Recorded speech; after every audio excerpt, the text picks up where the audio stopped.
Good morning student. आज के इस वीडियो में हम लोग जानेंगे समसूत्री विभाजन या माइटोटिक डिवीजन। इससे पहले वाले वीडियो में हम लोगों ने अध्ययन किया था कोशिका चक्र या सेल साइकिल का, और इस वीडियो में हम लोग देखेंगे समसूत्री विभाजन समसूत्री विभाजन किसे कहते हैं। ठीक है, समसूत्री विभाजन का पूरे टाइप्स पढ़ेंगे। वैसे कोशिका विभाजन कितने प्रकार का होता है? 3 प्रकार का होता है।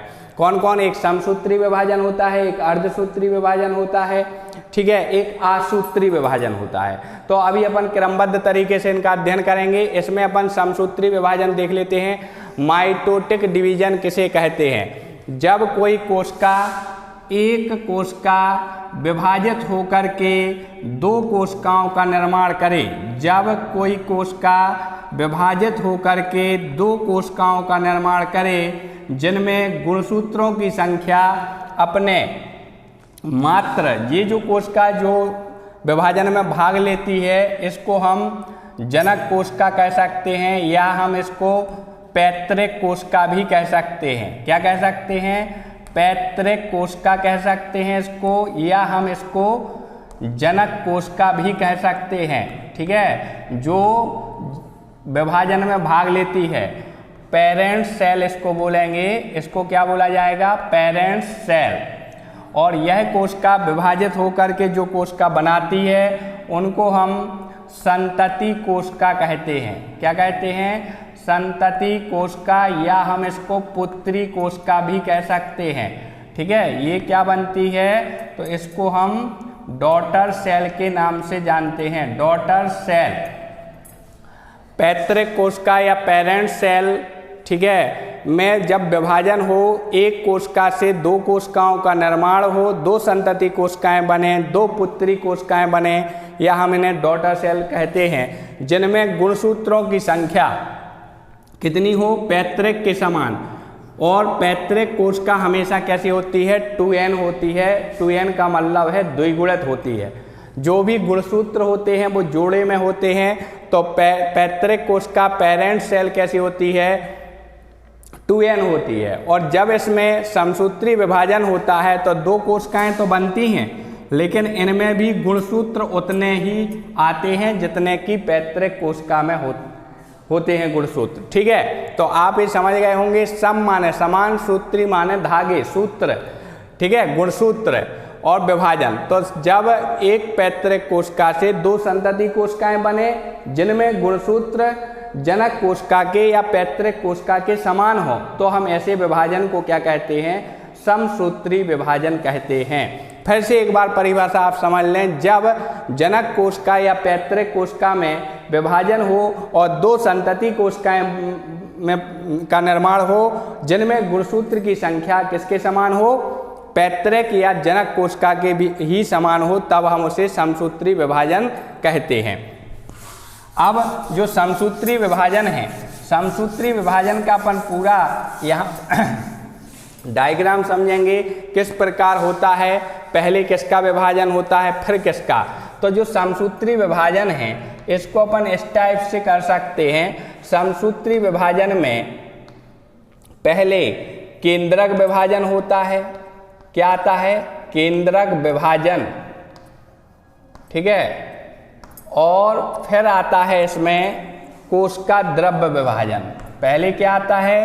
केंद्रक विभाजन, और फिर क्या आता है? कोशिका द्रव्य विभाजन। ठीक है, मतलब पहले केंद्रक का विभाजन होगा, फिर कोशिका द्रव्य का विभाजन होगा। ठीक है, इसको केंद्रक विभाजन को क्या कहते हैं? तो इसको कैरियोकाइनेसिस कहते हैं। क्या कहते हैं? कैरियोकाइनेसिस। और कोशिका द्रव्य विभाजन को कहते हैं साइटोकाइनेसिस। क्या कहते हैं? साइटोकाइनेसिस। सबसे पहले केंद्रक का विभाजन होगा, तो केंद्रक के विभाजन में भी 2 स्टेप होते हैं। केंद्रक के विभाजन में कितने स्टेप होते हैं? 2 स्टेप। सबसे पहले होता है कौन सा? तो सबसे पहले होता है इसमें विभाजन अंतराल अवस्था आती है। इसमें कौन आएगी? तो इसमें आएगी विभाजन अंतराल अवस्था। ठीक है, और इसके बाद आएगी इसमें, इसको हम क्या बोलते हैं इंग्लिश में, तो इसको कहते हैं हम इंटरफेज। जैसा कि हमने इससे पहले वीडियो में आपको बताया हुआ था, ये आ जाएगी इंटरफेज। और दूसरी इसकी जो अवस्था आती है वो आती है विभाजन अवस्था। क्या आता है इसमें, विभाजन अवस्था इसमें आएगी, दूसरे विभाजन अवस्था। ठीक है, तो जो विभाजन अवस्था है इसको हम क्या बोल सकते हैं इंग्लिश में, तो इसको बोल सकते हैं हम डिवीजन फेज। क्या बोल सकते हैं, इसको बोला जाएगा डिवीजन फेज। तो अब जो विभाजन अंतराल अवस्था है, दो विभाजनों के मध्य की अवस्था विभाजन अंतराल अवस्था है, इसमें कुछ उप अवस्थाएं चलती हैं, जैसे जीवन अवस्था। ये हम पूरा का पूरा आपको इससे पहले वीडियो में समझा चुके हैं। फिर है एस अवस्था, इसको अगर आपको देखना है तो आप हमारे इससे पहले वाले वीडियो को देखें। और इसके बाद है G2 अवस्था। तो ये जो अवस्थाएं हैं ये चलती हैं आपकी किसमें, विभाजन अंतराल अवस्था में। और जो विभाजन अवस्था है इसको बांटा गया है किसमें, तो यहाँ हम इनको समझाएंगे आपको। ये हैं प्रोफेज, ठीक है, फिर मेटाफेज आएंगे इसके अंतर्गत, मेटाफेज, और फिर आएंगे एनाफेज। ठीक है, कौन सा आएगा, एनाफेज, और फिर लास्ट में आएगा टीलोफेज। ठीक है, तो ये अवस्थाएं, ये आप जो चार्ट है वो आप बना लें कॉपी पर। एक बार पुनः इसको देख लेते हैं। समसूत्री विभाजन को दो भागों में बांटकर अध्ययन करते हैं। पहले केंद्रक विभाजन, फिर कोशिका द्रव्य विभाजन। केंद्रक विभाजन को हम कैरियोकाइनेसिस कहते हैं। इसका मतलब है सबसे पहले विभाजन के समय एक केंद्रक से दो केंद्रक बनेंगे, लेकिन गुणसूत्रों का कोई बंटवारा नहीं होगा। फिर केंद्रक विभाजन में पहले विभाजन अंतराल अवस्था आएगी इंटरफेज, फिर विभाजन अवस्था आएगी। विभाजन अंतराल अवस्था में जीवन अवस्था, फिर एस अवस्था, G2 अवस्था से होती हुई कोशिका गुजरेगी। और विभाजन अवस्था इन चार पदों में होगा, प्रोफेज, मेटाफेज, एनाफेज और टीलोफेज। जब एक केंद्रक से दो केंद्रक बन जाएंगे तब जाकर के फिर कोशिका द्रव्य का विभाजन होगा। तो ये आप चार्ट, इसको स्क्रीनशॉट ले सकते हैं आप लोग, चार्ट कॉपी पर भी बना सकते हैं, वीडियो को रोककर आप ये बना लें। इसके बाद हम देखते हैं, हम ये अवस्थाएं आपको समझा रहे हैं, प्रोफेज, मेटाफेज, एनाफेज और टीलोफेज किस टाइप की रहेंगी ये अपन यहाँ पर देखेंगे। ठीक है, तो किस प्रकार की ये अवस्थाएं होती हैं, किस प्रकार ये चलती हैं, तो सबसे पहले अपन अध्ययन कर लेते हैं किसका। तो सबसे पहली जो अवस्था होती है विभाजन अवस्था में वो कौन सी होती है, जैसा कि आप लोग जानते हैं कि पहली होती है प्रोफेज अवस्था। कौन सी अवस्था आएगी, प्रोफेज अवस्था आएगी। इस अवस्था में होता क्या है वो देख लेते हैं। ठीक है, तो प्रोफेज अवस्था में क्या, जैसे कोई सेल्स है, ठीक है, ये आपकी सेल्स है, कोशिका है, और इस कोशिका में यहाँ पर क्या है, केंद्रक है। ठीक है, इसमें ये केंद्रक है, और केंद्रक के अंदर जैसा कि आप जानते हैं कि धागेनुमा संरचनाएं होती हैं, क्रोमेटिन धागे होते हैं, यहाँ केंद्रक द्रव भरा होता है, और यहाँ क्या भरा होता है, कोशिका द्रव। एक कोशिका का हमने यहाँ पर थोड़ा सा सामान्य चित्र बनाया है, अपन को समसूत्री विभाजन देखना है। तो यहाँ पर देख लेते हैं, ये क्या है, तो ये कोशिका द्रव्य भरा हुआ है इसमें। ठीक है, इसको अपन क्या बोलेंगे, कोशिका द्रव्य। इसको इंग्लिश में क्या कहते हैं, तो इसको कहते हैं साइटोप्लाज्म। क्या बोलते हैं, साइटोप्लाज्म इसको बोला जाएगा। इसके अंदर क्या होता है, तो इसके अंदर केंद्रक प्रेजेंट होता है। ठीक है, केंद्रक या न्यूक्लियस। इसी का पहले विभाजन किसका होता है ये हम बता चुके हैं। तो पहले इसका ही विभाजन होगा, माने एक केंद्रक है इस कोशिका में, तो एक से दो केंद्रक बनेंगे। यहाँ पर देखें ये क्रोमेटिन धागे हैं। ठीक है, तो इनकी संख्या बढ़ जाएगी, क्रोमेटिन धागों की संख्या, कोशिका पूर्ण रूप से विभाजन के लिए तैयार होगी। ये हमने जो प्रोफेज है उसके पहले की अवस्था बताई है, ये इंटरफेज के अंतर्गत आएगा। किसके अंतर्गत आएगा, इंटरफेज। फिर इसमें क्या होगा, जब प्रोफेज में प्रवेश करेगी प्रोफेज अवस्था में, ये तो इंटरफेज में। अब इंटरफेज अवस्था के बाद प्रोफेज आएगी, तब इसमें ये जो धागेनुमा जो हैं संरचनाएं, ये संरचनाएं छोटी और मोटी होकर किस में परिवर्तित हो जाएंगी, तो ये गुणसूत्र का रूप ले लेगी। ये इस टाइप से गुणसूत्र बना लेंगी, गुणसूत्र या क्रोमोसोम का रूप ले लेंगी। इनको क्या कहते हैं, इनको कहते हैं गुणसूत्र। तो गुणसूत्र का भी हम वीडियो बना चुके हैं आप लोगों को, ठीक है। कोशिका विभाजन से पहले का, कोशिका चक्र से पहले का जो है वो हम वीडियो दे चुके हैं। गुणसूत्र की संरचना क्रोमोसोम है, ये क्या है, ये क्रोमोसोम है, गुणसूत्र हैं जो कि प्रोफेज अवस्था में स्पष्ट दिखाई देने लगते हैं। और प्रोफेज अवस्था में ही क्या होता है, ये जो केंद्रक के चारों तरफ जो झिल्ली है इसको क्या बोलते हैं हम, तो इसका नाम है केंद्रक कला। केंद्रक के चारों तरफ क्या होती है, केंद्रक कला होती है, या इसे हम बोलते हैं न्यूक्लियर मेम्ब्रेन बोलते हैं ये। और ये मेम्ब्रेन क्या होती है कि जब प्रोफेज अवस्था लास्ट में अंतिम अवस्था में चलती है उस समय ये केंद्रक कला विलुप्त हो जाती है, धीरे धीरे क्या हो जाती है, नष्ट होने लगती है। कब, जब प्रोफेज अपने अंतिम चरण में होता है, अपनी अंतिम अवस्था में होता है। पहले तो प्रोफेज के सबसे प्रारंभ में ये धागे जैसे होते हैं, गुणसूत्र नहीं होते हैं। फिर इसी अवस्था में जो धागे क्रोमेटिन धागे हैं वो किस में परिवर्तित होते हैं, तो वो गुणसूत्र में परिवर्तित होते हैं। और प्रोफेज अवस्था के अंत तक केंद्रक कला जो है वो धीरे धीरे विलुप्त हो जाती है। इसके अंदर एक चीज़ और होती है छोटी सी, वो गोल संरचना, वो होती है केंद्रिका। क्या होती है, केंद्रिका होती है, या हम इसको क्या कहते हैं, न्यूक्लियोलस कहते हैं, ठीक है। न्यूक्लियोलस भी इसमें जब तक प्रोफेज अवस्था रहेगी तब तक ये न्यूक्लियोलस या केंद्रिका इसमें बनी रहती है। लेकिन जैसे ही प्रोफेज अवस्था समाप्त हो जाती है तो ये केंद्रिका भी क्या हो जाती है, विलुप्त हो जाती है, नष्ट हो जाती है। तो ये पूरा का पूरा प्रोफेज अवस्था है। प्रोफेज अवस्था में अगर हम सारांश निकालें कि इसमें होता क्या है, तो इसके अवस्था में गुणसूत्र स्पष्ट हो जाते हैं, सेंट्रोमियर से जुड़े रहते हैं, और केंद्रक कला नष्ट हो जाती है, विलुप्त हो जाती है, और केंद्रिका भी विलुप्त हो जाती है।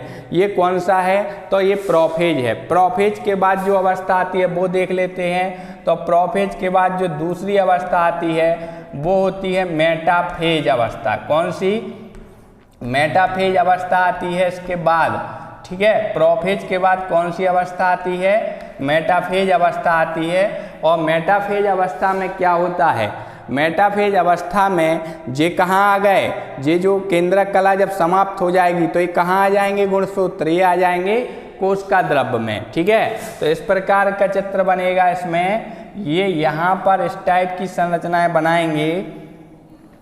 ये यहाँ पर क्या भरा हुआ है, कोशिका द्रव्य, और जो गुणसूत्र हैं वो कोशिका के मध्य में एक पट्टी होती है जिसे मध्य पट्ट भी कह सकते हैं, ठीक है। तो यहाँ पर गुणसूत्र आकर के क्या हो जाते हैं, यहाँ पर व्यवस्थित हो जाते हैं। सेंट्रोमियर के द्वारा मध्य रेखा पर ये गुणसूत्र जो हैं व्यवस्थित हो जाते हैं। इनको क्या कहते हैं हम, गुणसूत्र कहते हैं, ठीक है। गुणसूत्र या क्रोमोसोम, ठीक है। कहाँ व्यवस्थित हो जाते हैं, तो मध्य पट्ट पर। कहाँ, मध्य पट्टी होती है एक, वहाँ पर, ठीक है, ये व्यवस्थित हो जाते हैं। व्यवस्थित कौन करता है इन्हें, तो इनके जो सेंट्रियोल होते हैं, जो तारक काय होता है, उन्हीं से कुछ तंतु जैसी संरचनाएं निकलती हैं, ठीक है। और ये तंतुनुमा जो संरचनाएं हैं इनको क्या कहते हैं, तो इनको हम तरकु तंतु कहते हैं। तरकु, ये धागेनुमा जो संरचनाएं हैं जो गुणसूत्र को मध्य रेखा पर व्यवस्थित कर रहे हैं, इन तरकु तंतु, इन्हीं को धागे जैसी संरचनाओं को तरकु तंतु, या हम इसे क्या कहते हैं, स्प्लेंडल फाइबर। क्या बोलते हैं इसे, स्प्लेंडल फाइबर इसको बोला जाता है। यहाँ तरकु तंतु व्यवस्थित हो जाते हैं। और ये रहेंगे आपके क्या, क्रोमोसोम। तो तरकु तंतु किसको व्यवस्थित करते हैं, मध्य रेखा पर मेटाफेज अवस्था में। मेटाफेज अवस्था में गुणसूत्र या क्रोमोसोम को तरकु तंतु व्यवस्थित कर लेते हैं। और तर्कु तंतुओं का निर्माण कौन करता है? तो जो सेंट्रियोल हैं ये अपने अपने ध्रुवों पर होते हैं, ये हैं तारककाय, ठीक है। इनको क्या बोलेंगे हम? तारककाय या सेंट्रियोल। तो सेंट्रियोल से निकलने वाले तर्कु तंतु इनको मध्य रेखा पर क्या करते हैं? व्यवस्थित करते हैं। तो ये पहले प्रोफेज अवस्था में क्या होता है? गुणसूत्र स्पष्ट हो जाते हैं, केंद्रक कला विलुप्त हो जाती है, केंद्र भी विलुप्त हो जाती है। तब ये बाहर निकल आएंगे कहाँ? कोशिका द्रव्य में। कोशिका द्रव्य में निकलने के बाद मेटाफेज अवस्था में मध्य रेखा पर व्यवस्थित हो जाएंगे, मध्य पट्ट पर व्यवस्थित हो जाएंगे। और इन्हें व्यवस्थित कौन करेगा? तो तर्कु तंतु, स्पिंडल फाइबर। मेटाफेज अवस्था के बाद आप देखेंगे कौन सी अवस्था आती है? तो इसके बाद जो अवस्था आती है वो कहलाती है कौन सी? एनाफेज अवस्था, ठीक है। इसके बाद कौन सी अवस्था आती है? तो एनाफेज अवस्था आती है। और इस अवस्था में क्या होता है? तो यहाँ पर देख लेते हैं कि ये जो तर्कु तंतु हैं ये तर्कु तंतु खींचेंगे अपने अपने ध्रुवों की, जिसके कारण ये जो गुणसूत्र हैं यहाँ सेंट्रोमियर से जुड़े हैं। किससे जुड़े हैं? सेंट्रोमियर से। तो सेंट्रोमियर से ही ये टूटते हैं। जब ये तर्कु तंतु क्या होते हैं?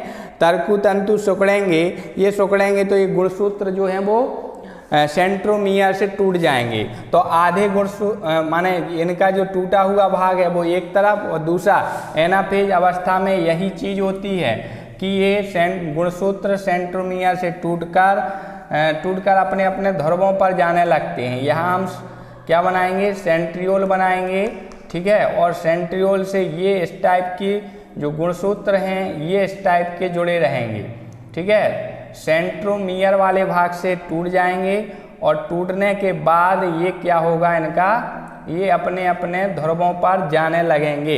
ये आप देख सकते हैं यहाँ से टूट गए सेंट्रोमियर से, और टूटकर अपने अपने तरफ को ये क्या होंगे? इनमें खिंचाव होगा। खिंचाव के कारण ये अपने अपने ध्रुवों की ओर जाने लगेंगे। किस अवस्था में? ये जाने लगेंगे एनाफेज अवस्था में जाने लगेंगे, ठीक है। और इन आधे जो गुणसूत्र, टूटे हुए गुणसूत्र हैं, इन्हें क्रोमेटेड कहते हैं। क्या कहते हैं? क्रोमेटेड, ठीक है। अर्ध गुणसूत्र, इनको क्या बोला जाता है? क्रोमेटेड या अर्ध गुणसूत्र हैं ये। तो एनाफेज अवस्था में आप समझ गए होंगे। इसके बाद जो चौथी अवस्था है वो कौन सी होती है? तो वो होती है टीलोफेज अवस्था। कौन सी अवस्था होती है? टीलोफेज अवस्था, ठीक है। इसको क्या कहते हैं? टीलोफेज। और टीलोफेज में क्या होता है? टीलोफेज अवस्था में क्या होता है? तो टीलोफेज अवस्था में ही ये जो गुणसूत्र हैं, अर्ध गुणसूत्र क्रोमेटेड, ये अपने अपने ध्रुवों पर चले जाएंगे। और यहाँ जाकर इनके चारों तरफ फिर से केंद्रक कला बन जाएगी, ठीक है।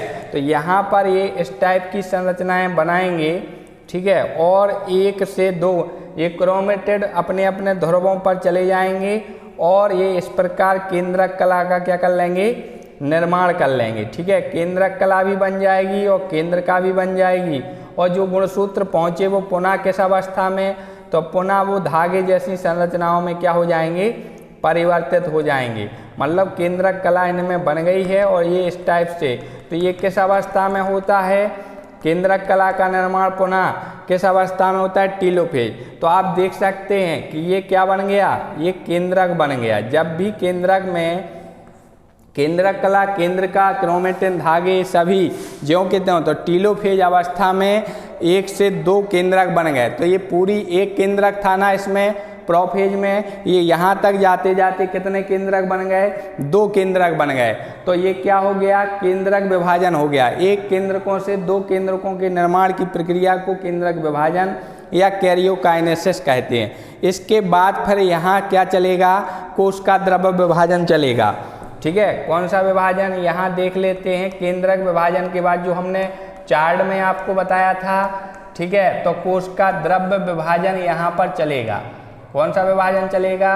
कोशिका द्रव्य विभाजन। इसमें एक कोशिका से 2 कोशिकाएं बनेंगी। अब ये जीव द्रव्य या कोशिका द्रव्य इसको बोल दें, कैसे विभाजित होता है?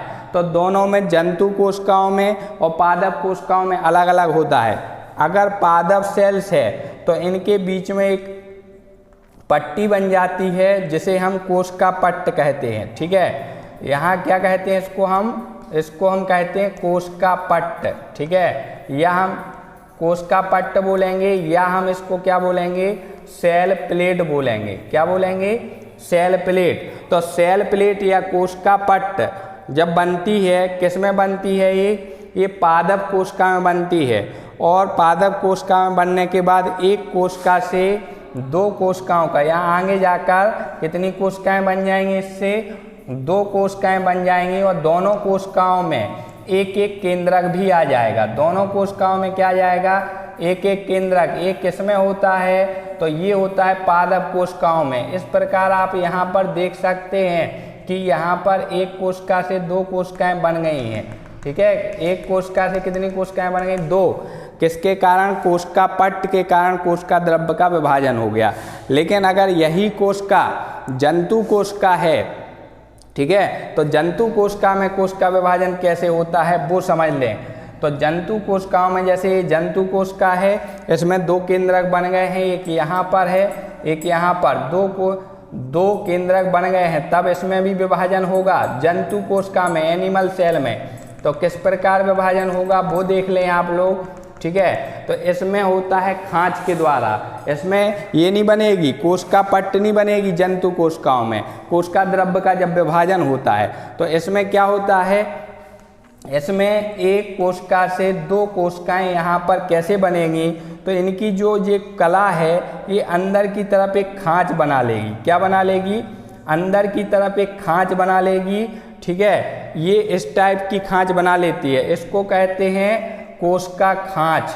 क्या नाम होगा इसका, कोशिका खांच, सेल फैरो इसको कहेंगे।